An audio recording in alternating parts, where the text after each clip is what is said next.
I'm your host, Dr. M, and you're listening to Aligned You, a podcast designed to assist you to truly be aligned through your body, head, and heart so you can reach your full potential in your own unique way.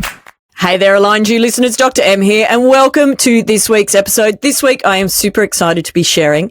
It's going to be a little bit different this week, perhaps next week. Don't think it'll go into a third episode, but we'll see how long we go for, because I'm particularly excited because I've decided it's time to share my Jumpstart Workshop in a podcast form. So my Jumpstart Workshop, some of you who are listening have probably seen a version of my Jumpstart Workshop. It's a workshop that I've been running in-house my chiropractic practices for 20 years. It's my 20th year in practice this year. Can you believe it? The greys are real. So is the messiness of my hair right now. I'm in an awkward stage of growing it out. I did mention that last week. For those of you who might have caught onto our YouTube channel, you can see it for yourself. Probably doesn't look that bad on camera. But anyway, I digress early. This particular workshop, as I said, is a workshop that I've been sharing a version of for the last 20 years with new clients that have been coming into my practices. Now, currently, I'm sitting in the gorgeous Mitchell Road Chiropractic practice, which is my space here in Alexandria in Sydney. For those who aren't familiar with Sydney geography, we're about 3 k's out of the CBD, so still very much in a city where we live, work and play. Ames, myself and the Pooches live about 500 metres away from the practice, so we're well and truly part of our local community, which we really love. On upcoming series, I'll probably talk more about why community and connection is so important for our vitality, but that's for another episode. Today, I really wanted to dive into the premises of why you would originally come and see a chiropractor, why you might continue on with your chiropractic care, and also if you have seen a chiropractor before and it's been a little while, why perhaps it's a good time to go back in for a checkup. Now, sometimes I get asked why I don't talk about chiropractic more. And I guess one of the things is that I'm always talking about chiropractic in the sense of the philosophies and the vitalistic philosophies that are underpinning within my practice as a chiropractor.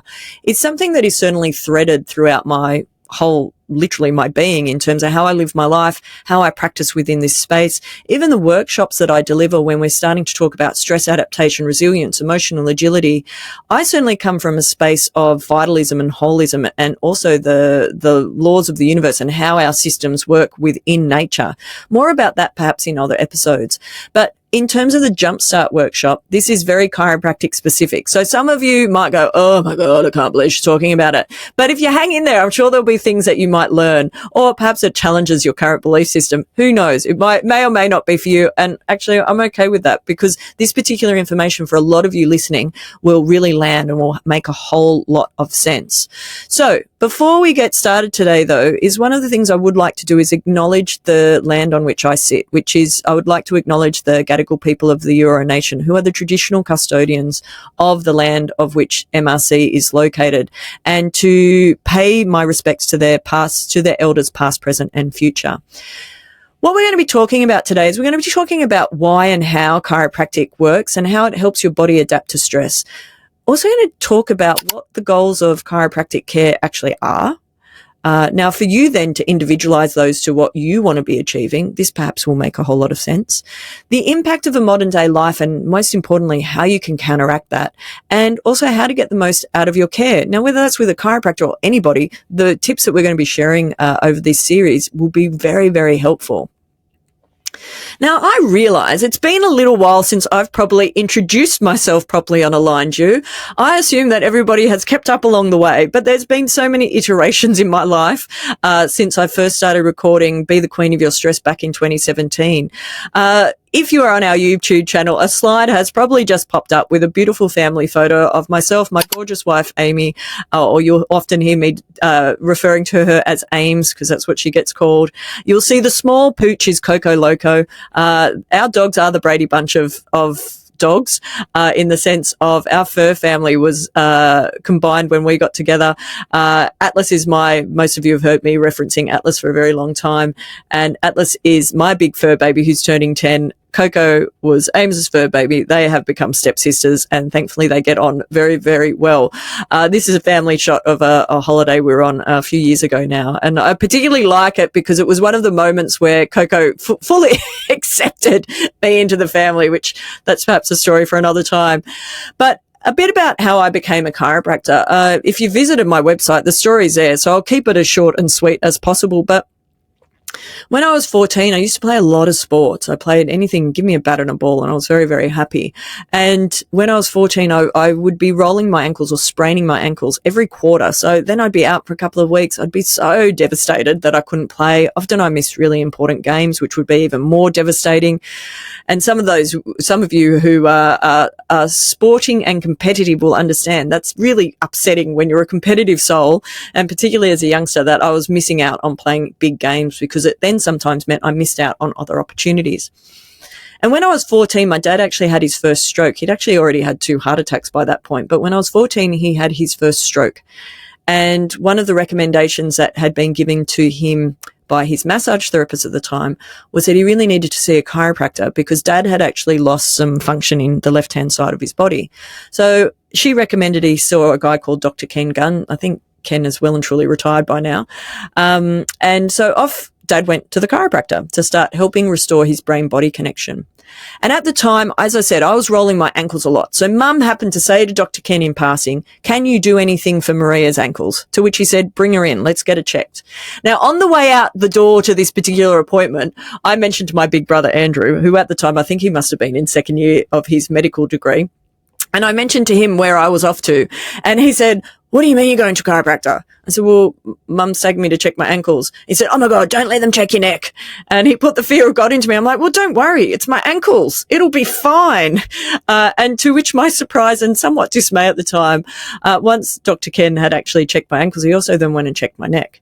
Now, one of the things that used to happen to me when I was little was that I used to fall over a lot. I had excellent hand-eye coordination, but often my brain was moving faster than my feet, or my feet weren't moving fast enough to my brain, or probably more correctly is the messages from my feet were not getting to my brain fast enough to then be able to send that feedback loop down. So I used to trip over a lot. I had, as a little kid, I can remember Mum taking me to the pediatrician because my knees were so swollen. Anyway, I won't digress on that story for too long. The long and the short of it was Dr. Ken actually checked the top of my neck, to which he said, "Oh, there's a misalignment up here," or in chiropractic, we call those subluxations.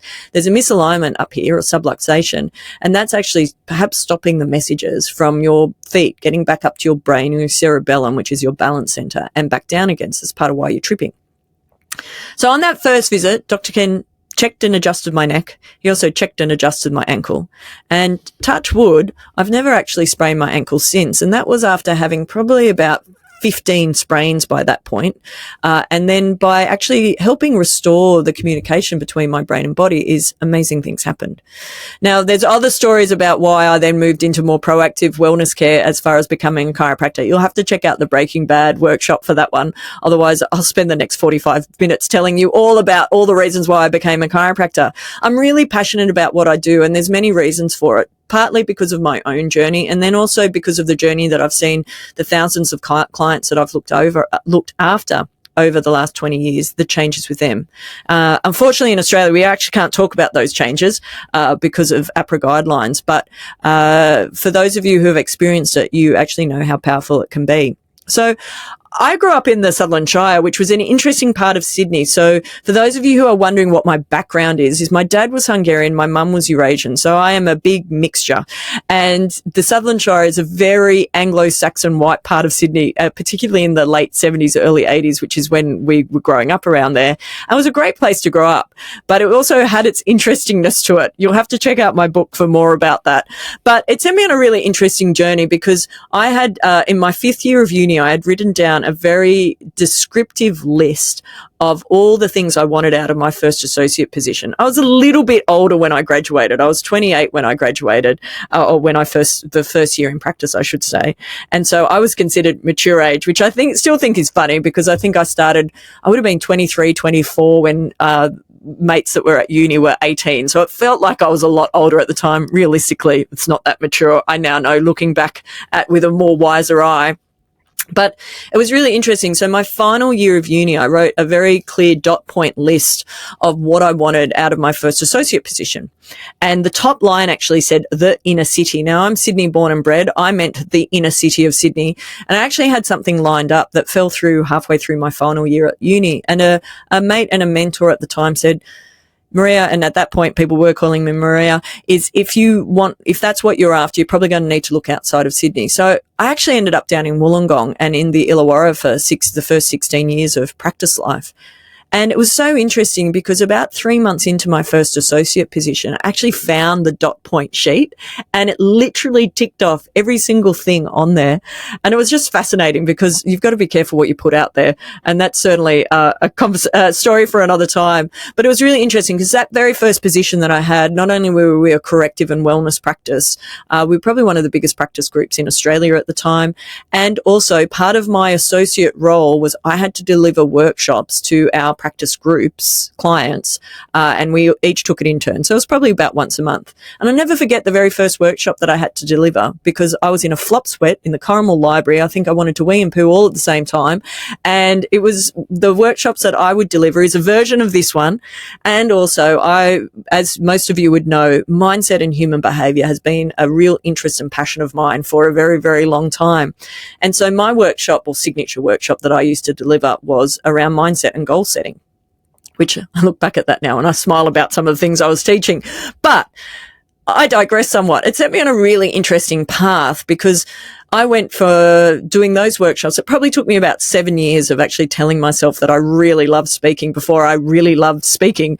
And from there, I ended up moving my practice a little bit further south from Wollongong and going out on my own in Shell Harbour. And one of the things that I realised was that there wasn't any awesome speakers coming to town. People either had to go to Sydney, Canberra, Melbourne. And so I thought, bugger that, I'm going to start leaning into some of the connections I have and start flying people in so that we could start putting on wellness workshops. And the beautiful Dr. Damien Christoph was one of the first speakers, he was the first speaker to actually come to Shell Harbour and to share his amazing knowledge with my clients. And it was DK that strongly encouraged me, if not, I would say told me that it was time for me to jump on stage and to stop just emceeing workshops or doing small workshops in my practice. And from there, Aligned You, well, it was originally Be the Queen of Your Stress Stemmed, as you guys know it now, Aligned You. I started speaking around the country and I started through the podcast. I started getting engaged nationally as being a professional speaker.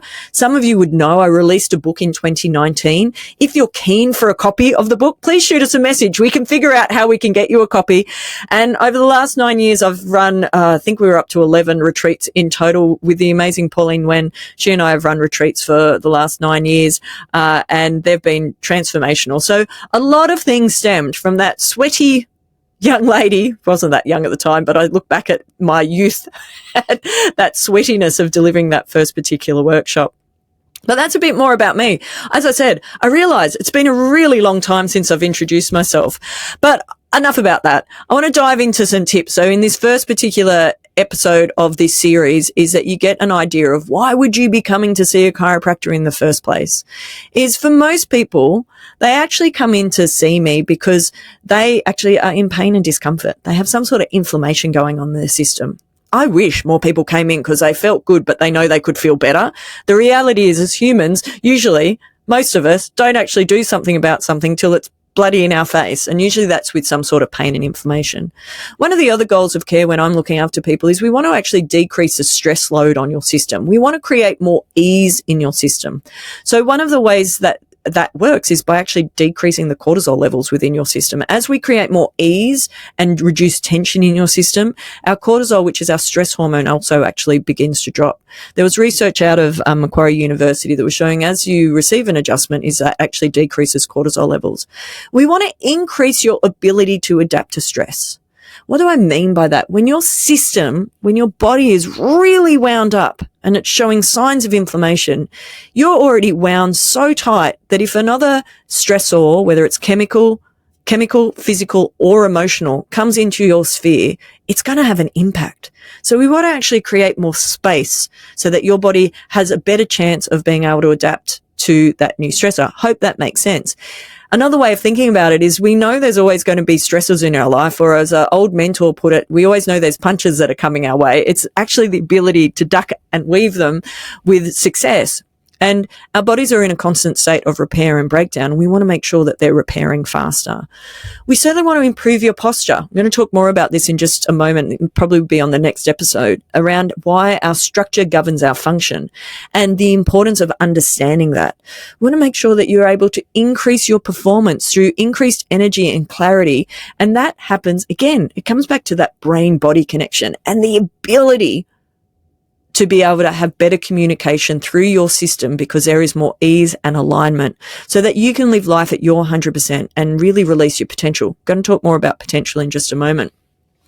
What do I mean by living your life to 100%?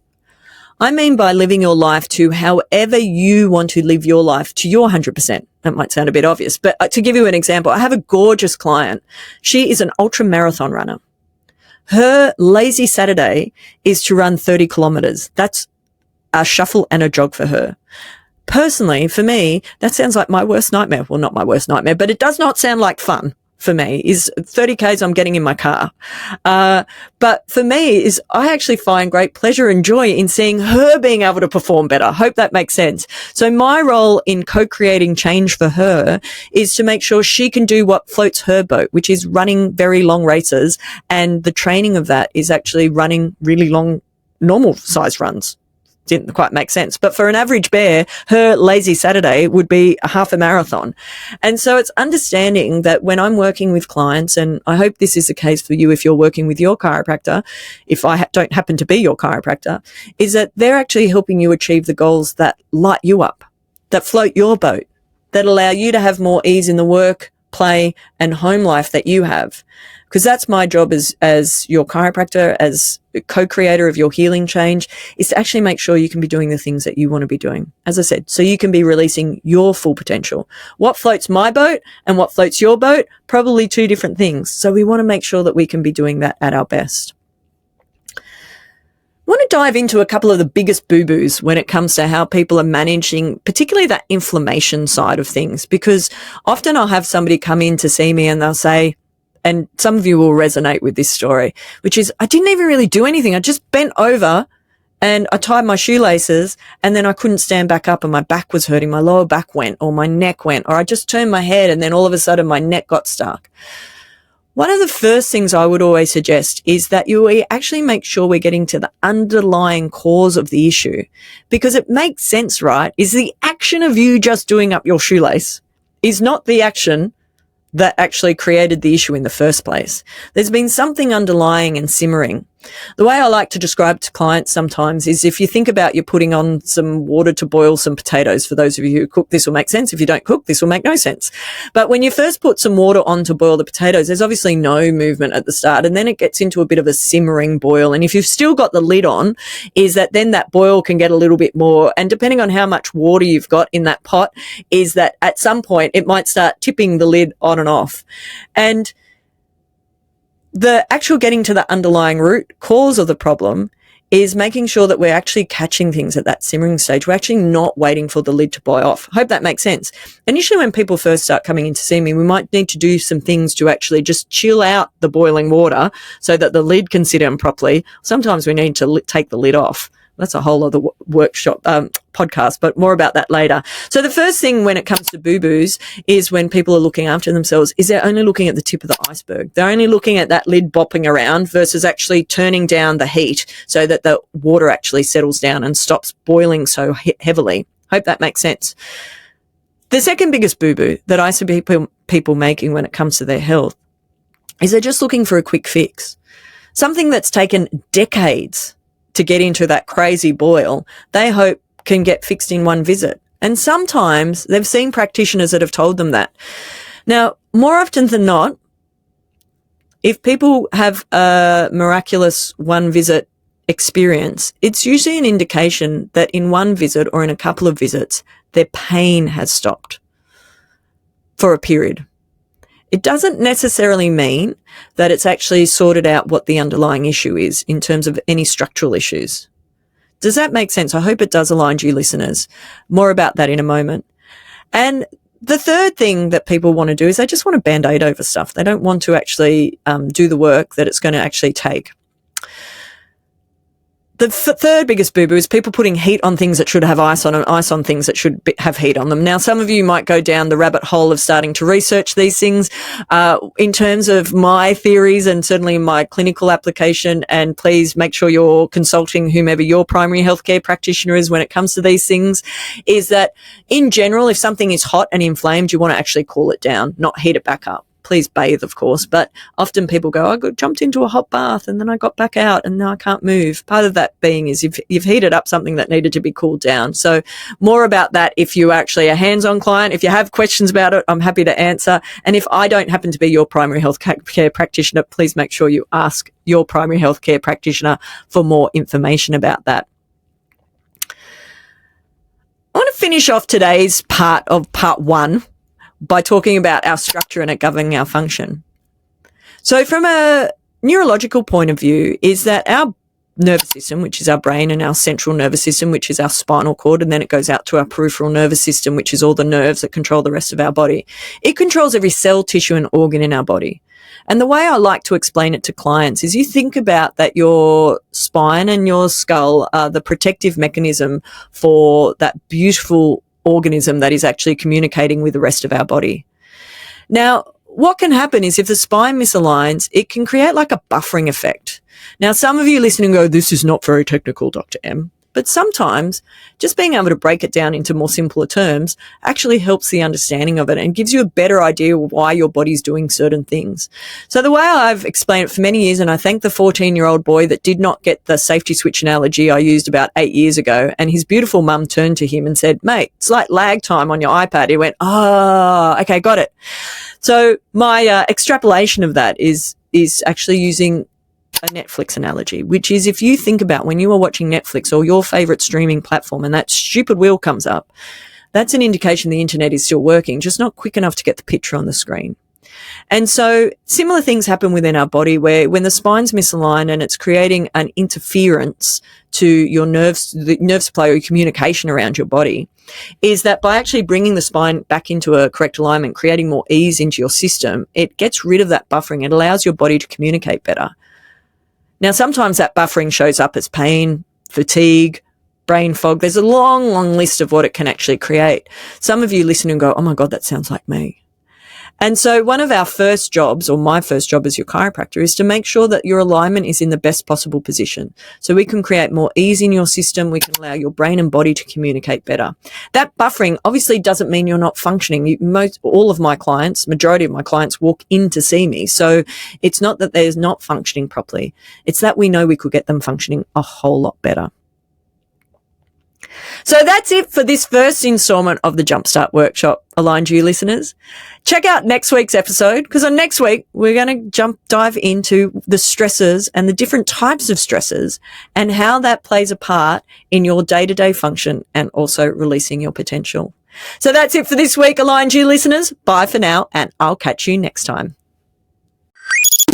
And that's it for today's episode, Aligned You listeners. Remember to hit the 5-star ratings and share today's episode with your friends. And be sure to join our collective on Facebook and Instagram at Aligned You. Look forward to catching you next time. The information shared on Aligned You podcast is of general nature and for information purposes only. It is not specific medical or personal advice. You should seek assistance from your healthcare practitioner for your individual circumstances. Any information provided doesn't imply endorsement or third-party devices or products and cannot provide you with health and medical advice.